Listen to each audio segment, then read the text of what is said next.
તો આજે આપણે અર્થશાસ્ત્ર વિષય ધોરણ 12માં ચેપ્ટર નંબર 3 નાણું અને ફુગાવાનો અભ્યાસ કરીશું. તો સૌપ્રથમ ટાઇટલ જોઈએ પ્રથમ કે નાણું. સમજીએ ટાઇટલ. નાણું એટલે શું કે આપણે સાદી ભાષામાં કહીએ તો કંઈક રૂપિયા કે જેની મદદથી વસ્તુઓની ખરીદી કરી શકાય અથવા તો આપલે કરી શકાય, નાણું. અને બીજો શબ્દ છે કે ફુગાવો.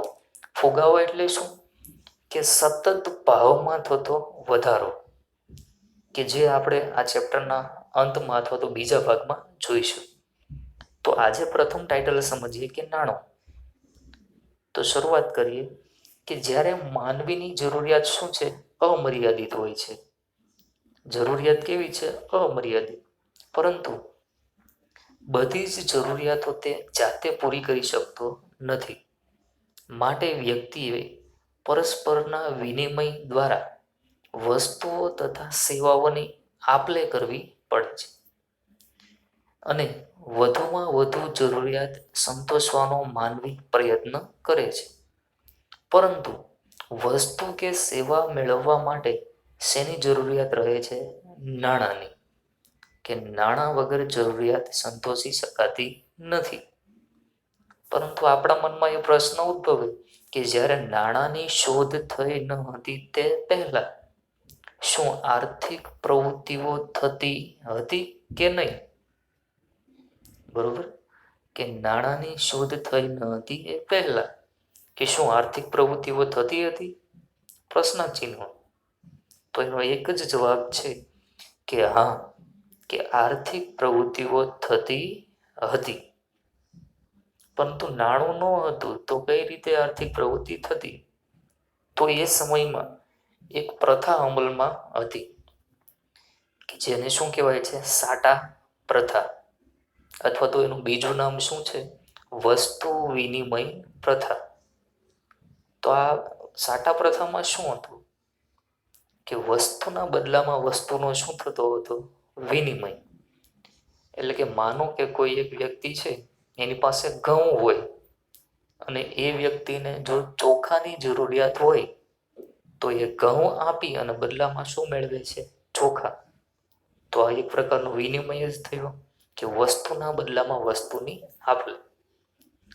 તો સાટા પ્રથાનો આપણે અર્થ કીધો છે કે વસ્તુ વિનિમય પ્રથા એટલે વસ્તુ કે સેવાના બદલામાં અન્ય વસ્તુ કે સેવા મેળવવાની પ્રથા. એટલે કે એક વસ્તુ આપો તો બદલામાં તમને બીજી વસ્તુ અથવા તો કોઈ સેવા મળે. ત્યારે નાણું હતું નહીં, એટલે કે વસ્તુની આપલે થતી, વસ્તુની અદલા બદલી થતી. કે આપણે ઘઉં જોઈએ છે અથવા તો ચોખા જોઈએ છે, તો ઘઉં આપો તો બદલામાં ચોખા મળે. ઘઉં આપો તો બદલામાં ઘી, તેલ, ખાંડ મળે. એટલે કે એક વસ્તુના બદલામાં બીજી વસ્તુ તમને મળતી. તો આ એક પ્રકારની આર્થિક પ્રવૃત્તિ જ કહેવાય. બરોબર, કારણ કે વિનિમય થાય છે એટલા માટે. પરંતુ સમય ગયો, સમય પ્રમાણે આ પ્રથામાં શું જોવા મળી? મર્યાદાઓ અથવા તો કેટલીક ખામીઓ જોવા મળી છે કે આ પ્રથા સારી રીતે અમલમાં આવી શકી નહીં, અથવા તો એની અમુક શું જોવા મળી? મર્યાદાઓ. તો આપણે જોઈએ કે એની મર્યાદાઓ. નંબર 1 કીધું છે કે જરૂરિયાતોનો પરસ્પર મેળ બેસાડવાની સમસ્યા ઉદ્ભવી. કે બે વ્યક્તિની જરૂરિયાત કેવી હોય છે? જુદી જુદી. તો આ બંને વ્યક્તિની જરૂરિયાત વચ્ચે મેળ બેસાડવાની સમસ્યા ઉદ્ભવી. કઈ રીતે? તો શરૂઆતમાં ઘઉં આપીને ચોખા મેળવવા અથવા તો ચોખા આપીને કાપડ મેળવવું જે રીતે સરળ હતું તે હવે રહ્યું નહીં. કારણ કે સમય પ્રમાણે માનવીની જરૂરિયાત શું થઈ? બદલાઈ ગઈ.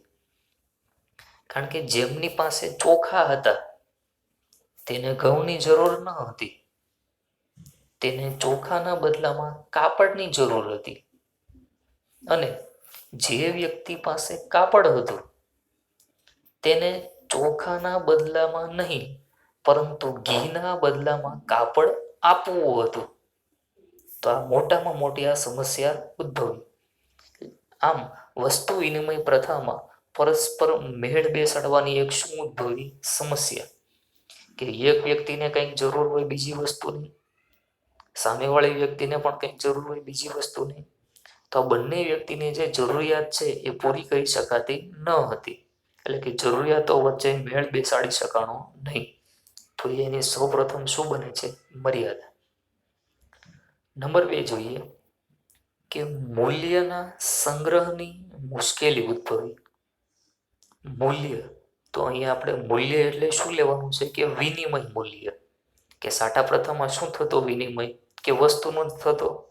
તો વસ્તુના સંગ્રહની મુશ્કેલી અહીંયા ઉદ્ભવી છે.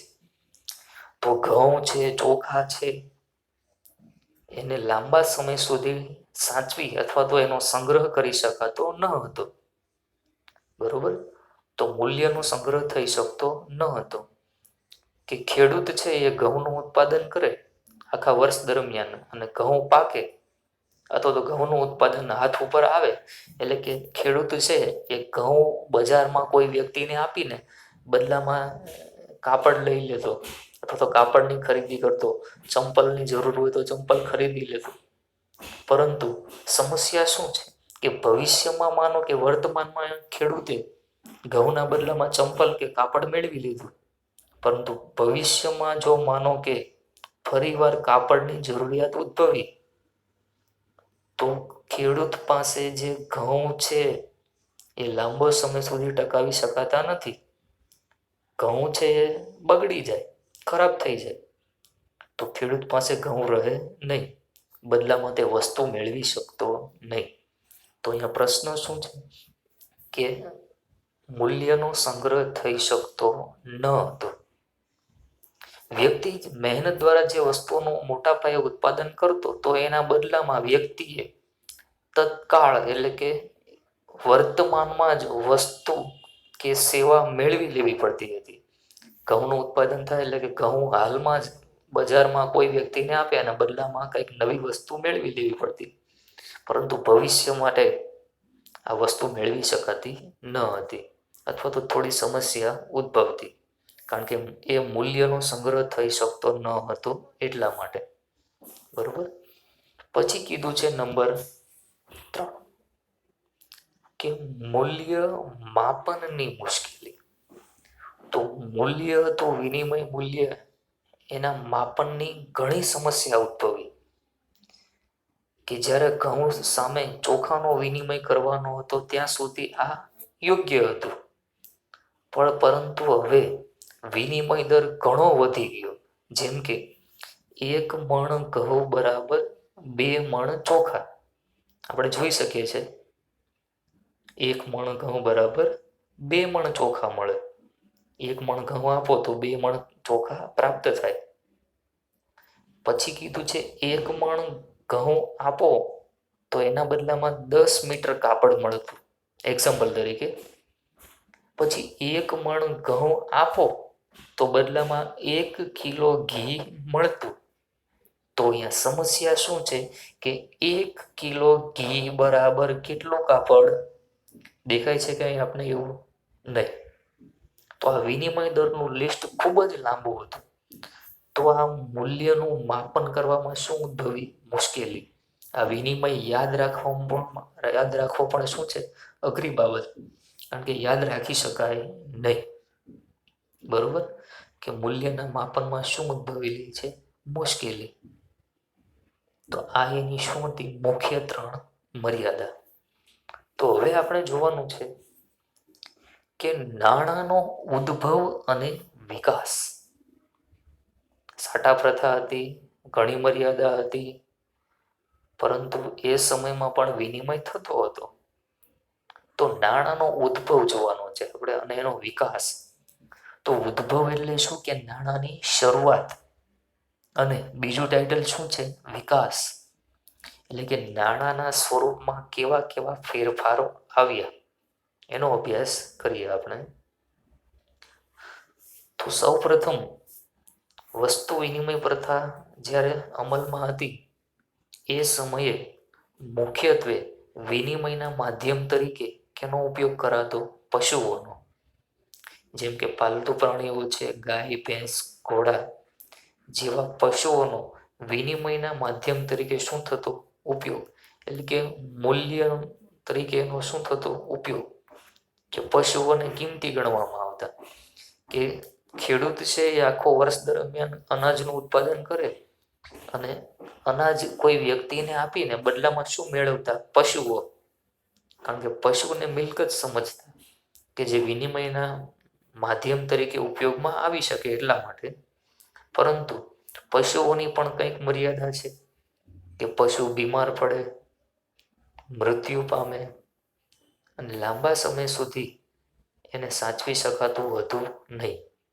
એટલે કે એનું બીમાર પડે એટલે મૃત્યુ થાય, એટલે કે પશુઓ છે એનો ઉપયોગ થતો, પરંતુ સમય પ્રમાણે પશુઓનો ઉપયોગ થવા લાગ્યો હતો. પરંતુ એ પછી સમય ગયો, એ પ્રમાણે પશુઓની મર્યાદા જાણી પછી શું થયું, કે વિનિમયના માધ્યમ તરીકે અથવા તો નાણાંના ઉપયોગ તરીકે શું થતું? કિંમતી પથ્થરનો ઉપયોગ થતો, કે ઘણા એવા કિંમતી પથ્થરો મળતા પૃથ્વીના પેટાળમાંથી અથવા તો દરિયામાંથી, તો એનો વિનિમય તરીકે ઉપયોગ થવા લાગ્યો. એટલે કે સૌપ્રથમ શું હતો? પશુનો ઉપયોગ થતો, પછી સમય પ્રમાણે કિંમતી પથ્થરોનો ઉપયોગ થવા લાગ્યો. ત્યારબાદ કે રાજાશાહી અમલમાં હતું, કે રાજાશાહી વ્યવસ્થા હતી આપણા દેશમાં અને અન્ય દેશોમાં પણ. તો એ સમયે રાજા મહારાજાઓ પોતાના નામવાળા અને પોતાના ચિત્રવાળા સિક્કાઓ બહાર પાડતા. પરંતુ એ સિક્કાઓની પણ કંઈક મર્યાદા હતી, કે પોતાનું રાજ્ય જેટલા વિસ્તારમાં હોય એટલા જ વિસ્તારમાં સિક્કાઓનો ઉપયોગ કરી શકાતો, પરંતુ અન્ય કોઈ નગર શહેરમાં એનો ઉપયોગ કરી શકાતો નહીં. કારણ કે ત્યાં કોઈ બીજો રાજા શાસન કરતો હોય, તો એણે પણ પોતાના સિક્કા બહાર પાડેલા હોય. તો આ ધાતુના સિક્કાઓ છે એની પણ કંઈક મર્યાદા હતી. ત્યાર પછી સમય ગયો, એ પ્રમાણે દેશમાં લોકશાહીનો ઉદ્ભવ થયો. કોઈ વ્યક્તિ અથવા તો કેન્દ્રીય સત્તાએ આખા દેશ ઉપર કબજો જમાવ્યો, અથવા તો આખા દેશનું સંચાલન કરનાર વ્યક્તિની નિમણૂક થઈ. તો કેન્દ્રીય સત્તા દ્વારા શું થયું, કે ચલણી નાણું બહાર પાડવામાં આવ્યું, કે જે આખા દેશમાં માન્ય હોય અને અન્ય દેશોમાં પણ એ વેલિડ ગણાય. બરોબર. તો આ શું હતો? નાણાંનો ઉદ્ભવ, કે શરૂઆતમાં વ્યક્તિ વિનિમય તરીકે કોનો ઉપયોગ કરતા? પશુઓનો. ત્યારબાદ શું કરતા? કિંમતી પથ્થરોનો ઉપયોગ કરતા. સમય ગયો ત્યારબાદ સિક્કાઓ બહાર પાડવામાં આવ્યા, તાંબા પિત્તળના અથવા તો ધાતુના સિક્કાઓ. પછી સિક્કાઓ બાદ શું બહાર પાડવામાં આવ્યું? ચલણી નાણું, કે જેનો દરેક ક્ષેત્રમાં ઉપયોગ કરી શકાય, અથવા તો એ શું છે? સર્વ સ્વીકૃત, દરેક દ્વારા માન્યતા પામેલું છે. તો હવે આગળ જોઈએ આપણે કે આ નાણું છે, તો નાણાંનો અર્થ શું છે સમજીએ અર્થશાસ્ત્રની ભાષામાં. કોઈ પણ સમયે અને સ્થળે કોઈ સંશય કે વિશેષ તપાસ વિના જેના દ્વારા વસ્તુઓ અને સેવાઓનો વિનિમય થઈ શકે તેને નાણું કહેવાય. એટલે કે કોઈ પણ સમયે, એટલે કે કોઈ પણ સમય હોય અને કોઈ પણ સ્થળે, અને પાછું શું કીધું છે? કોઈ સંશય. સંશય એટલે કે શું? કે કોઈ શંકા ઉદ્ભવે, એટલે કે સંશય કે વિશેષ તપાસ.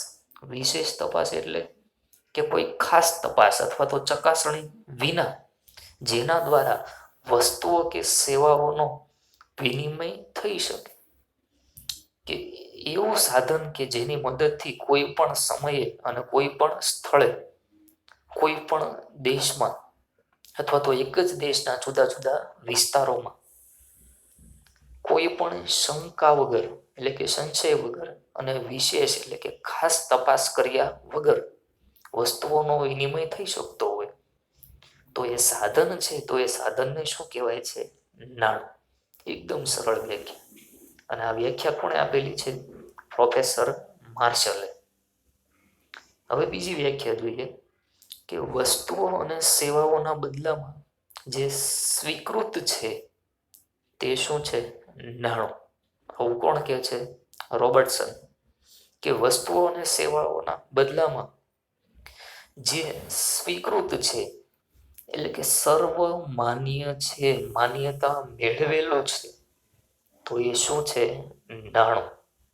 કે આપણા દેશમાં જોઈએ કે ભારતીય રૂપિયો અથવા તો ચલણી નોટ જે સ્વીકૃત છે, દરેક લોકો એને માન્યતા પ્રાપ્ત કરેલી છે, દરેક લોકોને એમાં ભરોસો છે, કોઈ સંશય કે ખાસ તપાસ એમાં કોઈ કરતું નથી, અને એના બદલામાં વસ્તુઓ અથવા તો સેવાનો વિનિમય થાય છે, તો એને નાણું જ કહેવાય. હવે જોઈએ કે નાણાંના કાર્યો. તો સાટા પ્રથમમાં કેટલીક મર્યાદાઓ હતી, તો એ મર્યાદાઓ છે એને અનુરૂપ નાણાંનો ઉદ્ભવ થયો. તો એના કેટલાક કાર્યો છે કે નાણું કઈ કઈ જગ્યાએ કાર્યમાં ઉપયોગ થાય. નંબર 1 છે કે નાણાંના કાર્યોમાં વિનિમયના માધ્યમનું કાર્ય. કે નાણાંનું સૌથી અગત્યનું કાર્ય શું છે? વિનિમયના માધ્યમ તરીકેનું. કે ખેડૂત છે એક વર્ષ દરમિયાન ઘઉંનું ઉત્પાદન કરે અને ઘઉં વેચી અને બદલામાં શું મેળવી શકે છે? નાણાં, રૂપિયા. અને પછી નાણાં આપીને ભવિષ્યમાં ચોખાની જરૂર હોય તો ચોખા ખરીદે, કાપડ અથવા તો ઘીની જરૂરિયાત હોય તો એ કાપડ અને ઘી ખરીદી શકે છે. વ્યક્તિ નાણાંનો ખર્ચ કરીને વર્તમાનમાં વસ્તુઓ અને સેવાઓ મેળવે છે, અથવા તો ભવિષ્યમાં વસ્તુઓ અને સેવાઓ મેળવવા માટે તે વર્તમાનમાં નાણાંની બચત પણ કરી શકે છે, એટલે કે રૂપિયાનો સંગ્રહ પણ કરી શકે છે. એટલે કે વિનિમયના માધ્યમ તરીકેનું સૌથી શ્રેષ્ઠ માધ્યમ હોય તો શું છે? નાણું. કે નાણું છે એ વર્તમાનમાં મેળવી શકાય. ઘઉં વેચો, બદલામાં રૂપિયા મળે, અમુક રૂપિયાનો આપણે બચત કરીએ અને આ બચતમાંથી ભવિષ્યમાં જો કોઈ જરૂરિયાત ઉદ્ભવે તો એ વસ્તુ ખરીદી શકીએ છીએ. તો પહેલું કાર્ય શું છે? વિનિમયના માધ્યમનું કાર્ય. હવે છે નંબર 2 કે મૂલ્યના સંગ્રાહક તરીકે. મૂલ્યના સંગ્રાહક તરીકે એટલે કે મૂલ્ય છે, નાણું છે, એનો સંગ્રહ પણ કરી શકાય છે. કે આપણે અગાઉના પોઈન્ટમાં જોયેલું એક્ઝામ્પલ કે ખેડૂત અનાજનું ઉત્પાદન કરે છે, તો અનાજ વેચી અને નાણું મેળવી શકે છે. તો નાણાંના સ્વરૂપમાં મૂલ્યનો સંગ્રહ થયો કહેવાય. એ ઘરમાં રાખી શકે છે અથવા તો તિજોરીમાં નાણાં મૂકી શકે છે, અને ભવિષ્યમાં જ્યારે જરૂર હોય ત્યારે તેના દ્વારા તે વસ્તુઓ કે સેવાઓ પણ ખરીદી શકે છે. તો અહીંયા મુખ્ય કાર્ય શું છે? કે મૂલ્યનો સંગ્રહ કરી શકાય છે. પણ મૂલ્ય એટલે શું? કે અહીંયા નાણું. કે નાણાંનો સંગ્રહ થઈ શકે છે અને ભવિષ્યમાં એની મદદથી વસ્તુ ખરીદી શકાય છે. હવે જોઈએ નંબર 3 કે મૂલ્યના માપદંડ તરીકેનું કાર્ય. કે મૂલ્યનો માપદંડ એટલે કે મૂલ્યનું માપન, ગણતરી કરી શકાય છે. તો સાટા પ્રથમ આપણે શું જોતા કે એની મર્યાદામાં જોયેલું પોઈન્ટ નંબર 3માં કે નાણાંના મૂલ્યના માપદંડ તરીકેનું કાર્ય શું છે? નાણું. કે નાણું મૂલ્યના માપદંડ તરીકે અગત્યનું છે. પરંતુ સાટા પ્રથામાં એ મર્યાદા હતી કે 1 મણ ઘઉં બરાબર કેટલા મણ ચોખા, કેટલા મીટર કાપડ, કેટલા કિલો ઘી. આ બધું યાદ રાખવું ખૂબ જ મુશ્કેલ હતું. પરંતુ નાણું જ્યારે આવ્યું અથવા તો નાણાંનો ઉદ્ભવ થયો, એટલે કે નાણાંએ આ કાર્યને એકદમ સરળ બનાવી દીધું. અને હાલમાં કે નાણાંને કારણે કિંમત અસ્તિત્વમાં આવી. એટલે કે જ્યાં જુઓ ત્યાં કોઈ પણ વસ્તુની ચોક્કસ કિંમત નક્કી થયેલી હોય છે. તો એને શું કહેવાય છે? મૂલ્યનું માપદંડ.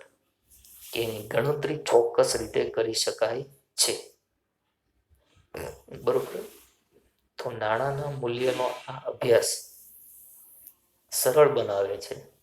કોણ? નાણું. આર્થિક પ્રવૃત્તિઓને પણ શું બનાવે છે? સરળ. હવે જોઈએ આગળ કે નાણાંના પ્રકારો. આ 2 માર્ક્સમાં આપણે શોર્ટ ક્વેશ્ચન પૂછાય કે નાણાંના પ્રકારો. તો નાણાંના જુદા જુદા પ્રકારો છે. વર્તમાન સમયમાં આપણે જોઈએ કે શરૂઆતથી પ્રાચીન સમયથી શું હતું કે વસ્તુ નાણું, કે જે આપણી પાસે જે વસ્તુ છે, ઘઉં છે, ચોખા છે, કિંમતી પથ્થરો છે, તો એ વસ્તુ છે. તો આ વસ્તુ એ જ શું હતું? નાણું. બીજું કીધું છે કે પશુ નાણું. તો પશુઓ એ પણ શું છે? એક પ્રકારનું નાણું, કે જેમ કે ગાય, ભેંસ, ઘોડા, એ શું છે? નાણું.